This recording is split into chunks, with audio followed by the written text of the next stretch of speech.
Welcome to Astrology Talk, two professional astrologers discussing the month ahead. That's me, Christina Rodenbeck, and my friend and colleague, Sally Kirkman.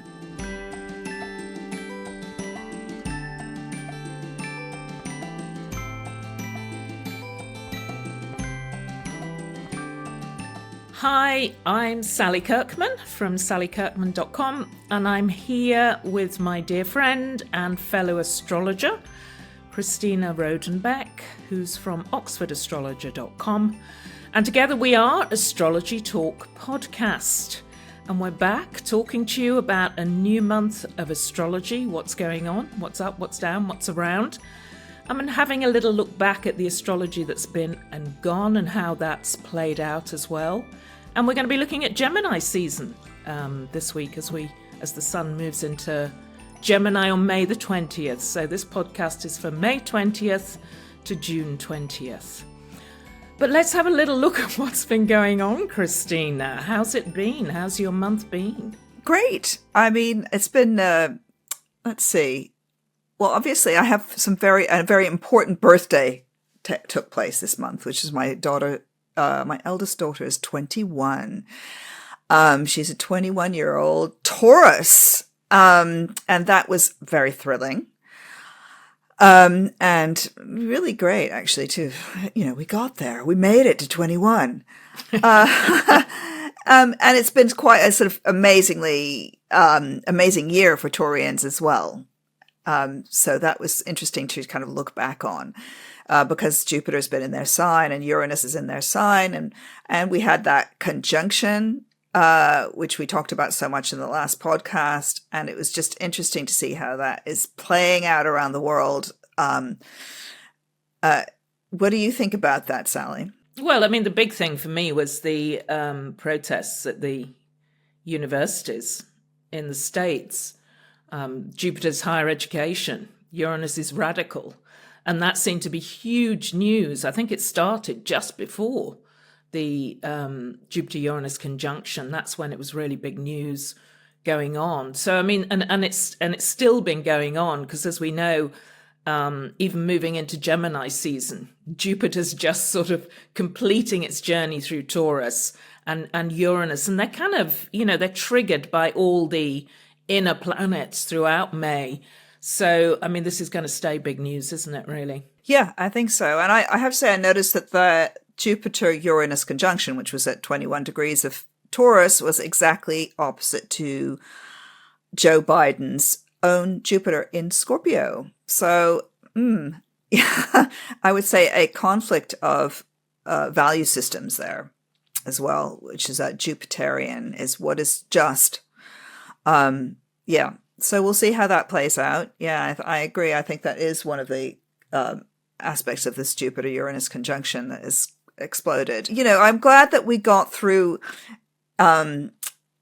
April, because I have to say I felt that was quite stressy astrology, quite dangerous astrology, and that we're now heading into June, which is, less worrying astrology. There's some quite worrying astrology in April. Yeah. Agreed. Combining with that eclipse and stuff. So I'm glad that we've kind of got over that, past that bit. It's not felt calm though, has it? No, it's not calm. Which we did, we talked about Taurus season, that it wasn't going to be a calm, steady Taurus season at all because of Jupiter and Uranus really ramping things up.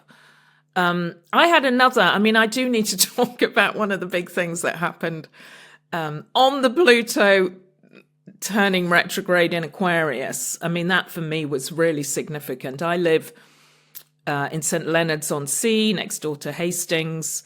And on the day that Pluto, the planet of undergroundness, turned retrograde in Aquarius, the water bearer, we had a burst water pipe. And it was major. I mean, all the homes were without water here. Fortunately, for me, it was about 36 hours because I live near a care home and they started to put water direct into the system. But for a lot of people, it was kind of 5 days without water. I mean, it affected all the local businesses, absolute disaster for them on bank holiday weekend. And I just thought, you couldn't really, that Pluto retrograde in Aquarius, and it's an underground water pipe that breaks down. It felt a bit like society falling apart on that retrograde Pluto. And of course, here in the UK, it was May the 2nd. It was the day of the local elections when there was this, talk about society falling apart, a massive vote of no confidence in the Conservatives. So, really striking symbolism. I thought it was a really important local election. So it took place across the entire country, and it was a wipeout for the government. Of course, it doesn't mean we can wipe them out yet, but it was a vote of unpopularity, which is really, that's so Plutonian, isn't it? Is we hate you. Basically, we hate you. That's what the public said. They lost everywhere. Pretty much everywhere. And I thought it was amazing. It's like pulling the plug, right? On that retrograde. You pulled the plug. On the Tories. It's done. It's over. For God's sake, go, leave, depart, stop hanging on. Pluto has spoken. It worries me slightly that they might kind of call a general election when Pluto has crept back into Capricorn briefly. Yeah. And I think that's very possible.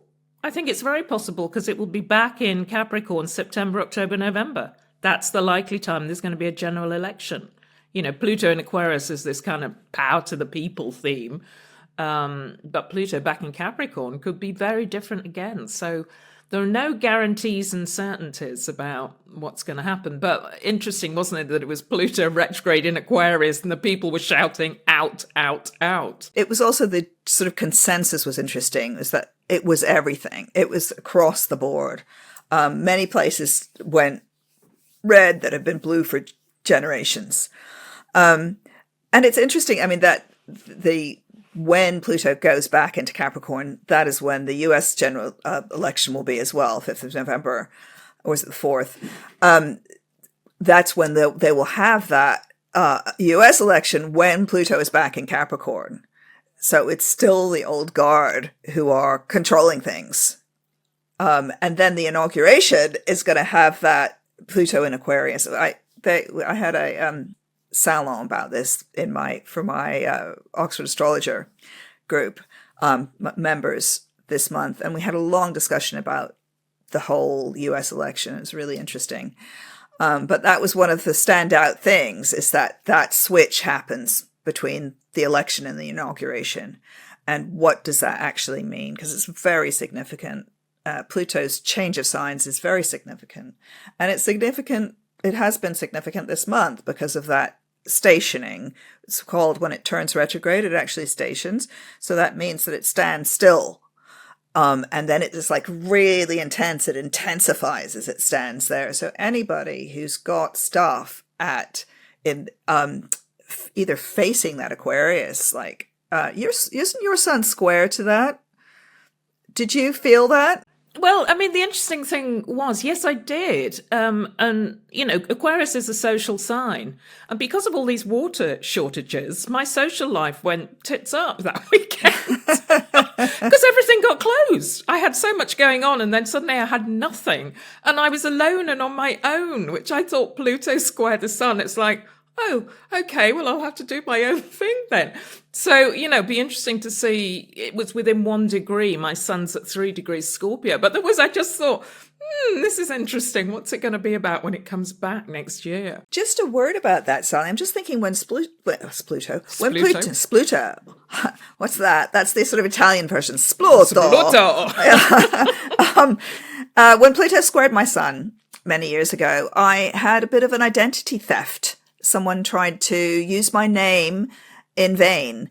And so just a warning there. Keep a close eye, because identity theft is so much easier these days, isn't it? Yeah, okay, that's a good advice. I did think you were going to say identity crisis, which is possibly more likely for me. But anyway, I'll keep an eye on identity theft too. The sun is your essence, isn't it? It's the self. So interesting. And of course, mine in Scorpio, it could very well be something going on behind the scenes. So worth keeping an eye on. I just want to say that those of you who are on YouTube, Actually, Christina and I are in red and blue. Yes, we are. Aren't we? And I was just thinking, when you talked about red and blue, I mean, here in the UK, it's perhaps important. Red is Labour and blue is Conservatives. I mean, that's the colours. So I'm not saying... Excuse me. What are you implying? I was just, when you were talking about red and blue, I thought I would need to say that that's Labour Conservative. And then I looked at us and there we are. But it means nothing. I mean, I wear blue too, love. So... Yeah, no, yeah, I anything I say at this point would be so rude that I won't. Okay. Except to say, I can say I did not vote for the Tories, and I never have. Okay. Same. Okay. So we're moving in to, do we want to say anything else about what's been and gone, or are we going to take a look at the Geminis? Oh my God, Trump. I have to say, I have to mention that Trump is, he's smeared all over the news, been smeared all over the news for like months now, but really intensely at the moment with these court cases. And Jupiter is court cases, right? And there has been a Jupiter-Uranus conjunction. And here he is, neck deep in court cases. He has an incredible Jupiter-Uranus trine in his birth chart, which has always served him extremely well. It's the get out of jail free card. If you have that in your own chart, lucky you. But it does give you ups and downs, as we have seen. And I am very fascinated by the fact that it's just this rumbling thing of court cases. And it could go either way. It's Uranus, it's Uranian. So it's crazy stuff. Yes, and I know my friend Joanna always says that Uranus is like the astrologer's nightmare, because you never know what's going to happen. It's so unexpected, isn't it? It can bring a good surprise or it can bring a bad shock. It's just this kind of really topsy-turvy, erratic planet. So, and it can make things sort of that seem to be going along at a certain pace. It can accelerate the pace like exponentially, right? Or accelerate the number of court cases exponentially. So it's got this, it's like fertilizer sometimes, or some kind of flame, it makes things suddenly explode, essentially. Yeah, it is that. It's, it's the planet that can, turn your life around. It's the sort of, it's get rich quick overnight, lose everything overnight. It's sort of on, it is instant, isn't it? So it's an exciting, I like Uranus in a way. It's a kind of exciting energy, but it just brings so much change. My life, Uranus transits for 7 years. I've got so many planets in Libra, Scorpio. Uranus went through Aries, opposing all the Libra planets. Then it's been in Taurus, opposing all the Scorpio planets. Change. Nothing is the same. So, it is, you've got to let go and be willing to move forward. Don't hang on. Yeah. That's the general advice, isn't it, at the moment? Is like, if change comes along, do not resist it, because you've got to go with the change. Because this is in Taurus as well, it's like, we really mean it. It's foundational change. We really mean it. But we've got this exciting, change of Jupiter coming up, actually. So we'll talk about that in a minute. So Geminis. So there's the big Geminis. I hate to say it, it's Trump. And, we were thinking about Geminis who've been involved, in a lot of arguments and disputes over the past few years. There are, some of their names I can't even put in my mouth, but have a look in the news. Well, no, I'm going to say some. We were thinking of Johnny Depp. We were thinking of Russell Brand. And of course, we've had Trump and then Boris Johnson. It just this kind of... And I have these Gemini girlfriends. I have a lot of Gemini girlfriends. Scorpio, Gemini, such a good connection. And, they seem to just be getting lovelier. And sort of, exploring the Gemini archetype in a good way. So it was interesting that when we were coming to, because we like to kind of look at the Geminis, but this did seem to be a lot of controversy around them. Didn't they? Or it's like a war of words going on. It's a war of words. with the Geminis. I mean, the other one I found, which Kendrick Lamar, who's a rapper, is in a rap feud with Drake, who's Scorpio. That's the Scorpio Gemini again, that connection, I suppose. But yeah, for them, they've been having a feud for quite some time, but it's just heated up recently, March, April into May, and they're kind of, the feud is going through the words in the the music they're putting out. And I just think that's extraordinary. That's like a real Gemini ding dong, isn't it? Gemini is like the perfect sign for a rapper, right? I mean, there's so is. many songwriters with a bit of who are Gemini or have a bit of Gemini, because it's you've got the gift of the gab with Gemini, and sometimes that's great, and sometimes it leads you into strange places, where you go too far. And I kind of I think that Russell Brand is this example of like the Gemini that has gone too far. Yeah, I love Gemini. I mean, one of my other daughters, the one who's not the Taurus, is a Gemini, and she's a charm and a delight and a delicate fairy, with who likes to talk. It's true. Who likes to talk? Yeah, she likes to talk. So it's been. I would say it's not just now that there's been all these disputes, although maybe the Drake Lamar one is recent. It's been something. It's been a theme for the famous Geminis for the last few years, and. I mean, Gemini is a sign with two faces. It's got the dark side and the light side. The witness and the actor, the kind of journalist. And, it can go really toxic, as we see in some of those cases, especially when you kind of when the dark side takes over. No, I agree. It's dual-natured. It's one of the mutable star signs. The ruling planet's Mercury, who, as we know, is the trickster and thief as well as the communicator. So, yeah, there is this really... I think sometimes it's what their relationship with the truth is, because there is this propensity to lie or fudge the truth, or, I don't know, sometimes just wanting to mislead people. Or joke around. Sometimes, have had that experience in the past with Geminis who are like pranksters, and they think things are funny, and then actually, no, that's not too funny, because it hurts people as well. So yeah, there's this real strange relationship that they have with truth and kind of what's okay. Well, it's something, if you raise your consciousness as a Gemini, there is this trickster element, which is delightful. I love it.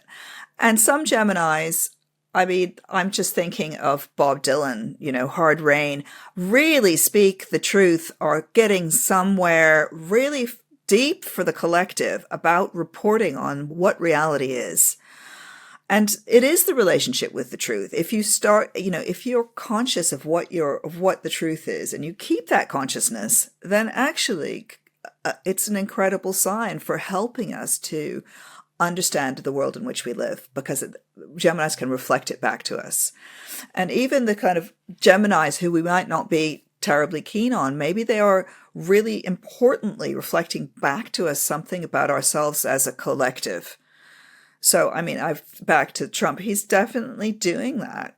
It's not random chance that Donald Trump is this super famous person he's representing something for people, and he's representing, often it's something in yourself that the Geminis do, or Depp is another one.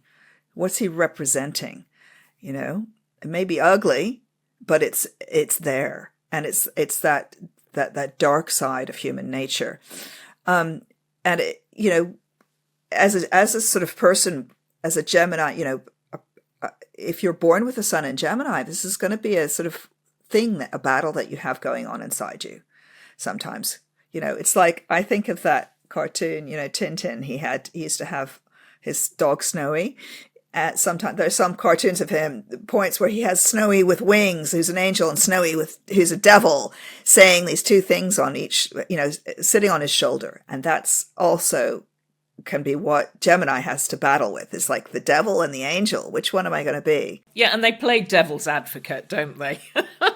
I mean, that's, they're good at playing devil's advocate and seeing the other side of the coin. So really interesting in a way, isn't it, that they're going to have Jupiter, the planet that really is kind of about truth, I often think, truth and justice, moving into their star sign on May 25th and will be there for a whole year. So it's going to be interesting to see how that plays out for Geminis and, what's coming. And we're leaping in. I mean, I find the astrology quite interesting at the moment because everything's kind of happening all at once, isn't it? It's sort of, we've had this absolute powerhouse of Taurus energy, which does continue until the end of May, actually. But then suddenly everything's in Gemini, and Gemini, big news. What's this about? So it's going to be really fascinating. I always think when, the fact that Jupiter's moving into Gemini only a few days after the Sun moves into Gemini, really watch what happens around that date. Because, that is likely to straight away show up some of the themes of what's going to be going on moving forward. We'd love you to support our podcasts and our websites. Christina and myself, Sally Kirkman, we both write newsletters. Christina has a membership site at oxfordastrologer.com, monthly horoscopes, an art salon and more. And I have a weekly newsletter which is at sallykirkman.com with weekly horoscopes and astrology updates. They both support our businesses, so please do take a look and subscribe. So shall we jump into the month ahead then? I think we should. I think let's do that. I mean, should we start by looking at the full moon? Because it happens just on... No, you don't want to. No, I do. I was just going to say, there's so much happening around that full moon. There is. That It's actually not like that day.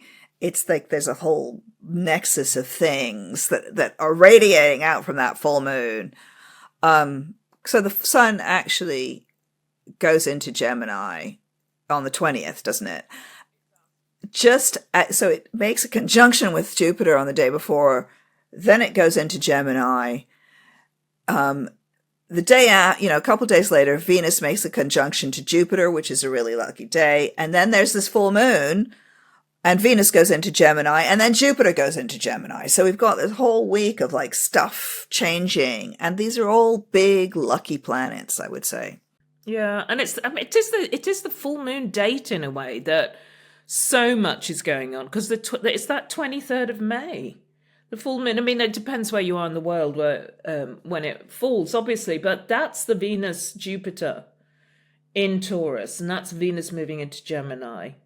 It's also the full moon with the Sun in Gemini, Moon Sagittarius. And there's a Jupiter-Neptune sextile aspect as well on the 23rd. Jupiter in Taurus, sextile Neptune in Pisces, right at the end, 29 degrees. Before Jupiter moves into Gemini on the 25th. It's kind of it's exciting, but it's crazy bonkers astrology, isn't it? All around there. It's everything astrology. I mean, so basically this is going to affect everyone in some way. And you can't say one single thing this is going to be because it's so complex. And I love complexity. But and often there's opportunity. And also, I mean, another thing about this period, because I would just say it's that whole week, that whole end of May. Really, I wouldn't want to sort of just pull one day out. Actually, it may be really huge on the full moon because full moons exaggerate stuff. But I also just to note, this is Venus taking that energy. She's taking the light from Uranus through Jupiter. So she makes a conjunction with Uranus earlier on. Then she takes it to Jupiter. Then she takes it to the Sun. So she's taking this energy. She's taken this Uranian. So for some people, this is falling in love, actually, because that's another thing that Uranus does. It's a coup de foudre. It's a lightning bolt. And that affects so many different signs because of the rulerships. That it could be, it could be Sagittarius falls in love. It could be Taurus falls madly in love. It could be Leos, whoever. So there's this amazing streak of kind of luck and love and light across that part of the sky. Of course, there's a tricky side. And because it makes a sextile to Neptune, which is the planet of illusion, but also glamour, but also rose-tinted spectacles who you need when you're falling in love. You know, you need that kind of crazy Neptunian, oh my, bliss. And to me, there's a kind of bliss in this, bliss it was to be in those times. And, that poem by Wordsworth about the French Revolution, bliss it was to be in those times, and to be young was very wonderful. To me, it feels like that. And it's interesting that there's also this revolutionary spirit spread across campuses, and with the young are rising up. Because I think the campuses may just be what we're seeing, the tip of the iceberg. Yeah, it's idealistic too, isn't it? The whole, this whole combination. I mean, really interesting as well, because during I'm going to pull it back to the full moon. During the full moon, the sun's in Gemini, but you've got the Venus Jupiter together in Taurus, Uranus in Taurus, Mercury in Taurus. So a real strength of energy in Taurus during this full moon. So everyone, look where that falls in your horoscope.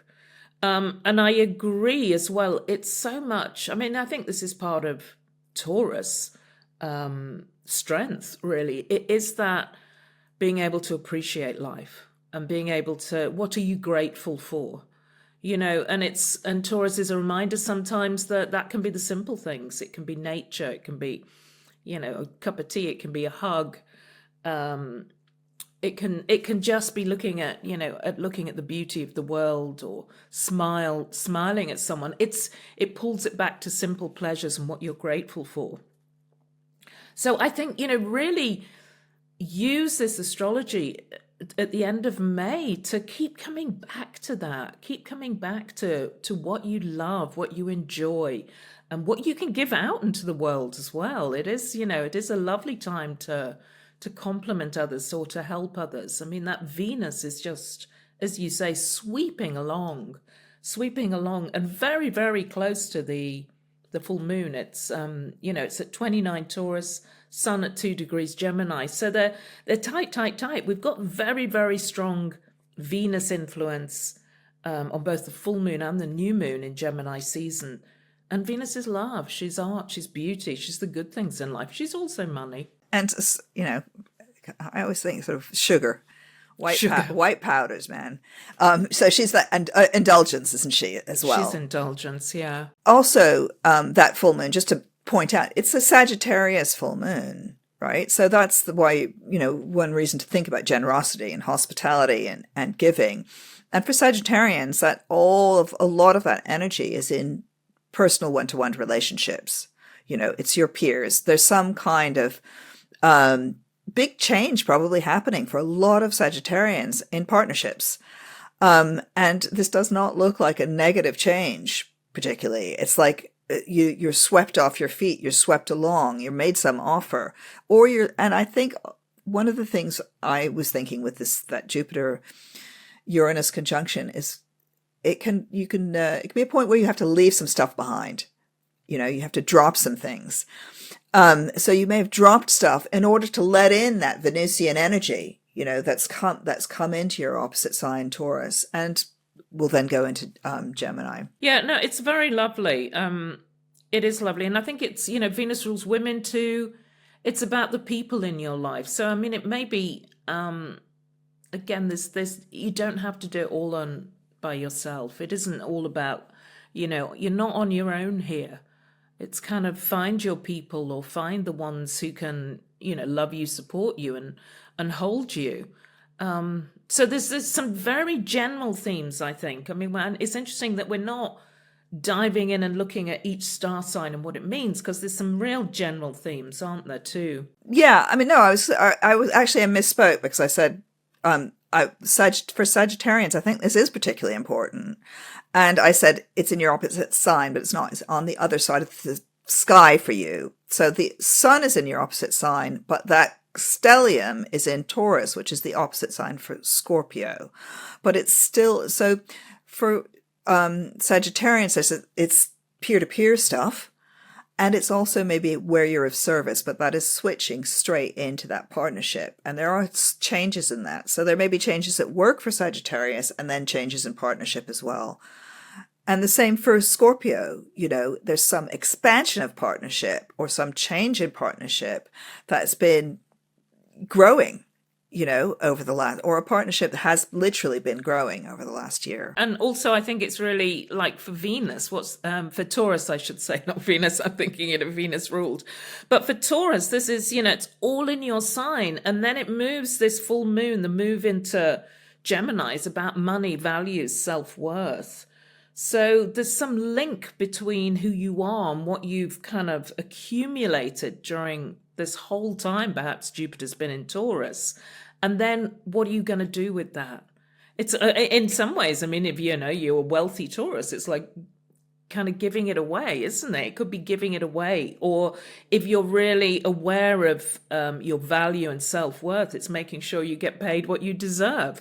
But it's all whatever's built up in Taurus over time. It's then how's that going to play out or come into being, in Gemini or wherever that is for you in your chart. Yeah, and for Taurus, it may not be about wealth, but an accumulation of knowledge because it's Jupiter. Right? Yeah. So what you've learned, your wisdom. Now, how are you going to use that? How are you going to use that either in the marketplace or share it or whatever? So yeah, wherever you've had that Jupiter. So, again, for say Leos, where have you accumulated status? What is it that you've accumulated? Have you are you more visible than you were? Are you getting a degree? Are you being given that piece of paper? That's all this sort of the end. So the tail end of Jupiter's transit through a sign tends to be a moment where you might get the results, the gift, whatever that happens to be. So you may have felt, for a lot of people, this Jupiter transit through Taurus has been very up and down because it's Uranian, because there's been that unknown as we were saying earlier, Uranus transits are crazy, right? And it's been magnifying that Uranian energy in Taurus. So it's been hard to see what the benefits are. But now you may see the benefits at the end of May. Yeah.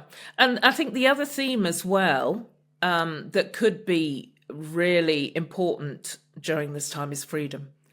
And I'm thinking like in particular for Leos for some Leos, it's been working your way out of a position or a role or a situation. And maybe at this point, finally, you break free. You can get out as well. So that's another theme. Same for Aquarius, home and family sector.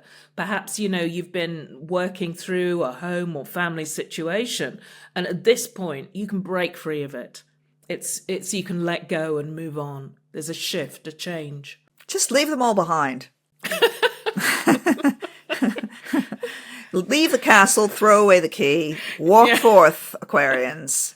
There's a big world out there waiting to be trod. Yeah, so I agree. I think there's a fantastic theme of liberation here. And that continues. I mean, the thing also to note is that Jupiter leaves Taurus on the 26th of May, not to come back for 12 years. So this is a big, big change. But Uranus is going to stay in Taurus for a couple more years. So there's still change happening in that area of your chart, but maybe not so dramatically or not so kind of, in some cases, violently. Or so I felt that for some of the people I talk to, some of my clients and family and stuff, it's been very explicit. It's like the gods are saying, and this means this, and this means this, and now you do this. Okay. And you've been pushed along in a certain direction because it's been shown to you like a sort of panorama. Interesting. So, I mean, we have got this big shift going on of Jupiter, haven't we? Moving from Taurus to Gemini. All the star signs as they follow on are so different. So, Jupiter moving into Gemini, I mean, I think there's some, and it's that weekend of 25th, 26th of May, depending where you are. I think it's important to look at the themes of what this is about. I mean, straight away for me, it's quite important that it moves into an air sign. Gemini, one of the air signs, because that means it's going to start, making connections with Pluto in Aquarius. Well, it's not just that, is it? It's like it's a perfect trine. It's a perfect connection. It is exact, isn't it? It's on the 3rd of June, those two finally come together. So air, all that we've been kind of learning and seeing about Pluto and Aquarius, and this incredible acceleration of artificial intelligence, technology, Jupiter's just going to increase that. And I think because it's Jupiter-Pluto coming together, these two planets are often about wealth and profit. It's, there's going to be huge money to be made from, these new developments as well. And air is suddenly all important. So I think the way we take in knowledge, the way we pass it on, it's going to get faster, it's going to get quicker, it's going to get more complex, it's going to maybe take over. And I mean, that's the thing with Jupiter and Gemini, isn't it? It could end up being a bit overwhelming because there's so many ideas, there's so much to learn, there's so much to read. And it's, I kind of, I quite like Jupiter in Taurus personally, because it felt kind of like, let's take things one step at a time. And now it's kind of, it's going to be, juggling too many balls with Jupiter and Gemini, maybe, how to rein that in. Here's what I think, is that, first of all, Jupiter was pretty much it was in conjunction with Uranus or close to Uranus a lot of the time in Taurus. So we already had all that. So now it's like breathing free air. Of course, I love Jupiter in Gemini because I have Jupiter in Gemini. Yes. Which is a place of, I think it's traditionally it's a place of fall. It's like terrible. It's one of those, those, if you read old horoscope, old astrology books, they're like, oh, Jupiter in Gemini, you're so shallow. But I agree with you about all of that stuff. I think you're right that this just means the whole acceleration of artificial intelligence, etc. That weekend, so is it the weekend? Anyway, 28th of May, the moon also makes conjunction with Pluto in Aquarius. And then we have the trine to Jupiter in Gemini. And this is the real beginning of this a couple of decades that we're going to have, okay? Because this is Pluto in Aquarius. So big money, but also big fights over the, and what do we mean by Aquarius? Aquarius is the systems that connect us, right? So that's why Sally's water was cut off, right? That was the water system. But we're talking about the information system, the system of how information and there are, you can see that there are going to be real issues with cybersecurity. And I mean that across the piece, right? However you see that, that is on a national and international level and on a personal level. So one thing I would say is, shut things down. And that's already happening with the closing down of TikTok, for example. Has that happened yet? They're trying to... I don't know. I heard it was being talked about. It may, yeah. Yeah, trying to stop TikTok. That kind of thing there's going to be more of that, as governments really start to understand the power of this thing, which is crazy because obviously it's been very powerful for ages. We're talking on social, the social networks now, probably. It's the way that we communicate has been transformed. And only now are we maybe catching up with that. So it's been, as people keep on saying, it's been the Wild West. There have been no rules. And it'll be interesting to see what Pluto does in there. And this, as Jupiter goes into Gemini, we're going to see a maximum, an explosion, a maximizing of that Pluto power, even though Pluto's now retrograde, of course. Because the retrograde planet doesn't necessarily make it less strong. It can make it more strong in some ways. Yeah, and I think they only connect once, don't they? Jupiter won't go back to reconnect with Pluto. I mean, for me, the other theme, there's Well, the last time Jupiter was in Gemini actually was 2012, which here in the UK was the Olympics were in London, which was always, I thought, was just such a lovely showing of Jupiter in Gemini, bringing people together from all over the world.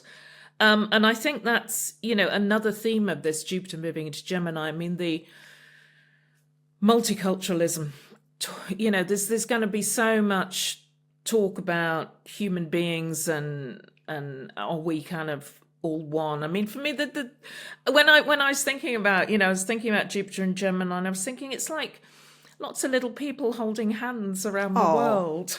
Oh, Sally, it's so sweet. That's, I mean, there is something about that, and weather and earth, and we really need that a bit at the moment, don't we? Because there's division. But, there's this, will Jupiter and Gemini enhance the interconnectedness of the world, of different cultures, the languages, and remind us of the sort of beauty of that, and, how our differences are they're such a vibrant part of our world and humanity. So, I mean, there's that, that kind of quite excites me, what might happen with Jupiter and Gemini. I like that. But, it's interesting. I've been thinking about connections, family connections recently. And I noticed that the person who won the Venice Biennale, the big art show in Venice, is an Australian artist whose name I have forgotten. But he won it for something called Kith and Kin. And what he did was and I recommend that anybody just go look for this on the internet. It's an amazing artwork. And what he did was he drew his entire family tree in chalk across the Australian pavilion. And he went back 64,000 years, right? And of course, we're all related. And that's really was the point of what he was saying. But also to recall these lives that have been erased by colonialism and racism, but also to sort of resurrect them. And also to remind us that we're all the same. In the end, we're all connected. And it's interesting. I was talking to someone and they said, oh, well, did he go back to the first ancestor? And I said, no, he went back to the kind of multiple one. What way up is a family tree, right? Is it that way up or is it that way up? Does it reach a point at the bottom, which is you? Or does it go to a point at the top, which is Eve, And actually that's quite it's interesting to think about. And I think that's to do with Pluto in Aquarius, a reminder that we're all connected. And then that's exactly fits in with what you're saying of hands across the water, Sally, with that Jupiter in Gemini, because Gemini is the sign of brothers and sisters, right? And it's an understanding that we are all brothers and sisters around the globe. And if you don't get that, maybe you will in the next year. Maybe this is a theme of the coming 12 months. Yeah, and how lovely that award, Kith and Kin. It's perfect, isn't it? Yeah, it's about Kith and Kin. Moving into Gemini season. Yeah, and also we're seeing, some of the wars that we're seeing are between cousins, right? So Palestine, Israel, Ukraine, Russia. Both of these people speak the same, speak similar languages. They are. And it's, why are they at war? Why are you doing that? Well, we'll see what shifts come with it.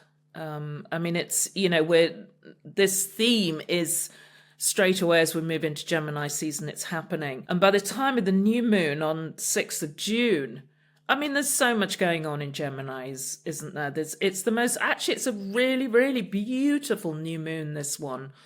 The Sun, Moon, and Venus all at 16 degrees Gemini. Again, Venus, and if Venus she's about love, isn't she? She's about love and peace and connection as well in Gemini. Mercury's there next to Jupiter in Gemini as well. So we've got stellium in Gemini. So Geminis, what are you doing on this new moon? I mean, what are you launching? I mean, you're going to get your name known. It's the time to get your name out there in lights and let people see who you are, and start something new on this. It's really kind of exciting. And of course, you need to communicate it, you need to speak it, you need to share your ideas with people on this new moon as well. So it's just it feels like a lovely kind of forward movement of excited Gemini activity. Yeah, or peace talks. Peace talks, hopefully. That's what Venus in Gemini is peace talks, love talks, that kind of thing. And she'll be there for most of the month, won't she? When does she go into Gemini? It's the same as the full moon, isn't it? On the day of the full moon. Yes. And by this time, by the new moon, she's halfway through. And the other thing to note about that new moon is that it's in a kind of Jupiter-Venus sandwich. But to me, the new moon is more receptive and less about pushing out. As you know, I'm a dark of the moon person, not launch things on the new moon person. I would say day after, or a couple of days out. Just see what comes to you on that new moon. So I have a slightly different. We have different takes on the new moon. Yeah, we do. I mean, I like doing things on the day of the new moon, and I always like, for me, it's those 2 days after. When you first see the crescent moon in the night sky, that's a really good time to make a wish, set intentions. I always do that. I love doing that on the crescent moon, which is more, what you're saying. But no, for me, it's always, we do see things differently. Yeah, we do. We do. We say it quite a lot. So do we need to say it again? Perhaps not. No, well, because not everybody's listened to all of our podcasts, so they don't know that we have that you're all for launching things on a new moon, and I'm all for waiting for the next day, because I think this is the dark of the moon and being more internal. But I just want to say that Gemini's this month, it's an incredible month, right?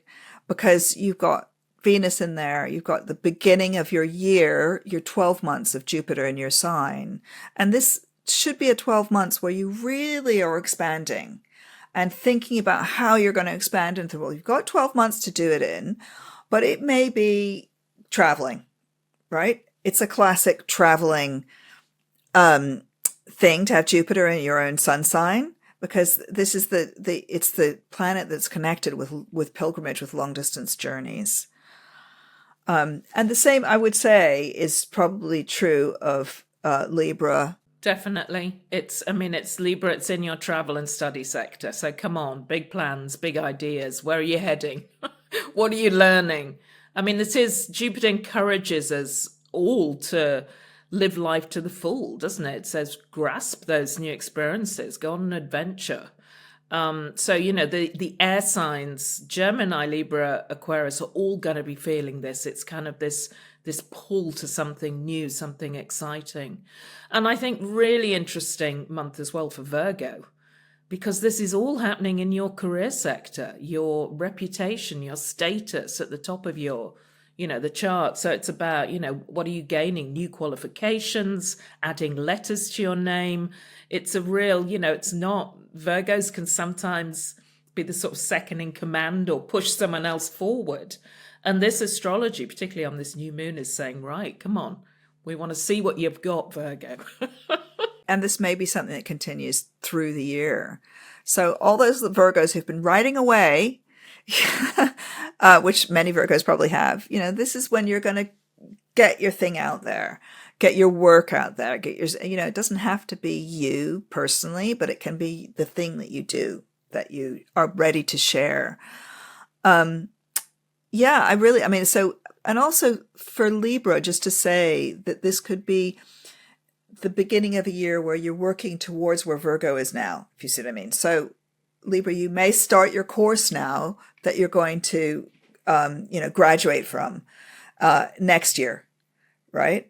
And you're on an upward trajectory for Librans. Definitely. And I'm just thinking as well, looking at this, for Pisces, this is home and family sector. I'm wondering what, we need to find out what the kith and kin artist star sign is. Because Pisces, this is a big family get together, isn't it? Or it's deciding finally you can't be in one place and you need two homes. You need to sort of wherever again where this falls, it's you want like diversity, or you want something more, and you need that flexibility, the flexibility and adaptability. It's not kind of staying put, is it?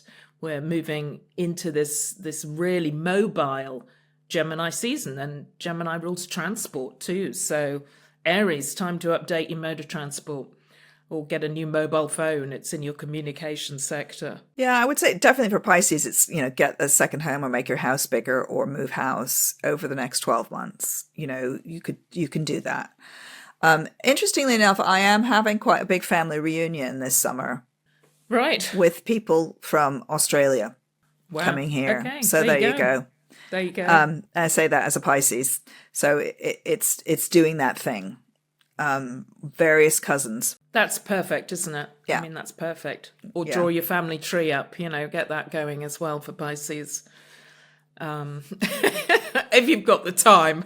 Yeah, well, that's a sort of retired person's job, isn't it? Well, it's like... It's full on, isn't it? It's full on. It takes a lot of research, a lot of sorting things out.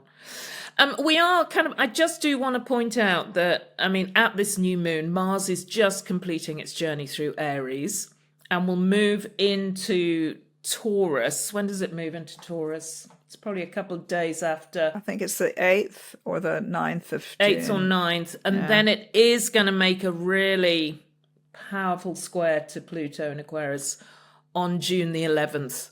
So, we're talking quite a lot about the more positive aspects of the astrology coming up, but that Mars-Pluto square is often a clash. I often think it's a time to be wary who you're up against. There's a real competitive, sometimes quite aggressive side to that when Mars and Pluto get together. So that is just a little cautionary note around that. Take a step back from anything that's too full on or potentially out of control. It's interesting you point out that Mars, because Mars is in Aries for the whole of that period that we're talking about at the end of May as well, when everything's all lovely. But Mars in Aries can be like too Marsy. It's a very powerful Mars in Aries, and it can be very irrational and very fighty. So it's back to this thing of like arguments. That's sort of background noise going on through this period, is like, people being more aggressive than you would expect. And that's for everybody. It's like, oh, why was that person so rude to me? The person I sort of passed on the street, you can have that kind of aggression too with Mars and Aries, a sort of aggression floating around in the air. And then it moves in, to Taurus, and it makes that square to Pluto, which is also, it's a clash, isn't it? It's not kind of very nice energy. Yeah, so it could be, that's when the argument explodes. So there is, this, and again, as we were talking about when we were talking about Gemini, this is the sort of flip side of Gemini, that it can get really irritating or argumentative or sometimes, you need to just sort of pause and think before you speak as well. So I think that's going to be a real key theme moving forwards. And the other thing I really want to say again, across the board with Jupiter and Gemini is don't get caught up in doing and taking on too much and saying too much. It's really important at times to stop and take a look at the bigger picture. Look more at your purpose, where you're heading and why, and keep coming back to that. And don't get, caught up in the little things, the little details or the little irritations. That could be a theme as well moving through this month. Yeah, and as sort of across the board, Jupiter and Gemini is learn a skill. Yes. That's everybody. Learn a skill, learn a language, learn crochet, something, whatever it is. So you got a year. Yeah, and the other thing about that Mars in Aries is it may also be coming from a kind of wounded place, because Chiron is still in Aries. So, not great. When does Neptune go retrograde? Do you know? Yes, it goes retrograde at the beginning of July. Yeah, so we're in a sort of station at the moment. It's beginning to station. Neptune is at a critical degree of Pisces, and it's been in Pisces since 2010 or 11. It's been there a long time. We are in the era of Neptune in Pisces. We really, really are. We will look back at this, and it's one of the defining features of the last 15 years, is the Neptunian explosion of magic. And when it's at 29 degrees, it's coming to the end of that transit. It won't leave Pisces until 2026, I think. But it's like right on the edge at the moment, right on the edge, looking over the thing, looking into Aries and stepping back. And, it's there's a huge buildup of Neptunian power now, because Neptune is empowered in Pisces as well, I think. So we're going to have kind of a tidal wave when it goes into Aries properly, of something.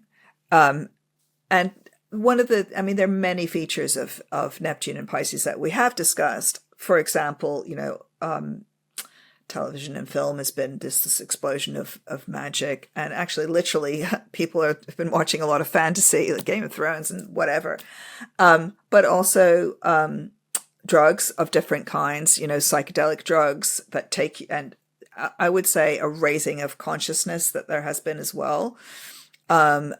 Spirituality has changed for people, has permeated people's lives in a much more numinous and profound way during this. Neptune and Pisces, I think a lot of people have been profoundly changed by it, including, learning stuff like how meditation, mindfulness, as it's called, has complete, it's part of the health system here now. And that is Neptune and Pisces, is understanding inner space and outer space, both of those things. So I think that's a really powerful feeling about this month, is this kind of the Neptunian. What is the Neptunian in your life? What is that Neptune and Pisces meant? And of course, we talk about illusion and lies. I've been saying all the nice stuff, but we've become very confused about what's true and what's not. And one of the things that Jupiter in Gemini offers is facts. Yeah, it does. I mean, that's, when you were talking, the other thing that I was thinking about is what's going to happen with the media. As Neptune moves out of Pisces, and this also has been, it's been an era of fake news, hasn't it? And, social media, anything can go on social media. And Neptune actually does move into Aries in 2025. It goes there in 2025. So what's going to happen there? Will there be new regulations? Is the news going to become more honest? I can't really see that happening. But yeah, it could be something to do with the media as well. And I agree with what Neptune can anesthetize. It can anesthetize. There's an addictive side to Neptune as well. And not wanting to face things, wanting to lose yourself and take yourself away from reality. So Neptune's at the end of that in a way, and Jupiter, as you say, moving into Gemini now. So time maybe to talk about things more, express things, read things, but in a way that works for you and not against you. Yeah, I have to say I do associate the Neptune in Pisces also with the things like fentanyl and stuff like that. It's been really bad for some people, and it's just come and taken them with no, nothing to do with it. Just like the gods come along and they take you, and you're obliviated, and that's terrible for the people around you. Yeah, it's medication as well. Isn't it, the reliance on medications and stuff. So yes. Yay. Yeah. But also fantasy and beauty and all of those lovely Neptunian things. So there's many, and I think it's in some ways it's one of the most easy planets to understand, because it's all that numinous stuff, all the glamour. It's the fairy realm. And there's a good side to the fairy realm where you get taken and you learn to become a great musician, or you get taken and you lose 20 years. You don't know where they went. And I think some ways in when Neptune goes into Aries. It goes back and forth, doesn't it? So it doesn't actually properly move till 2026. We may feel like we're waking up from a dream. Yeah. Where have we been bewitched? Who's bewitched us? And we'll see things differently. All of those a lot of the pre-Raphaelite paintings were made during the 1850s, which was the last time. And it's a particular dreamy kind of pre-Raphaelite thing. And of course, Dante Gabriel Rossetti became, an opium addict. It ruined his life. But that dream, Kubla Khan, that dreamy state is also something I think that we've all participated in to a certain extent in the last decade, more than a decade now, and idealistic as well. And it's a moment when that whoosh of energy comes. Is like, are we going to take those idealistic dreams and turn them into reality? I can't help thinking about what happened in the United States when Neptune went into Aries. Last time was the Civil War. After years and years and years of bickering in Congress, and of people kind of lying and obfuscating and pretending they were doing this when they were really doing that, suddenly it's like, okay, now we're going to, kill each other. So let's not let that happen this time. That's what I say. Be warned. It's going in with your eyes wide open, isn't it? It's not being blind to stuff, not being blind to what's happening. Well, that's what astrology is for. It's for raising your consciousness to the tides of history so that you don't get swept up in the tides of history and you don't go around saying, oh, it's all going to be exactly the same. It's all fate. There's nothing we can do. You can. You raise your consciousness and you think, actually, this is what happened last time. Let's not make that same mistake. Yeah, and let's use also, and on the run up to that, use this Jupiter and Neptune to get knowledgeable, to read things as well, to get informed. The Jupiter and Gemini, absolutely. Facts. Again, speaking as a Jupiter and Gemini person, gosh, I love a fact. I love data. Look at the data. And may I recommend a website called The World in Data. Fantastic. Okay. Yeah, very grounding. On that note, I think we should wrap it up because we've been talking quite some time. Oh, yeah, we have. It's Jupiter and Gemini, so what do you expect? We could keep talking for ages. It's going to be like that for a year now, folks. Sorry. Yeah. Oh, well, enjoy your month, everybody. Exciting stuff coming up. Go with the role of that Jupiter and Gemini and do something exciting. Thanks for listening in, and please do let your friends know about the podcast, share it far and wide, and we'll see you again on the solstice next month. Take care. Bye. Bye.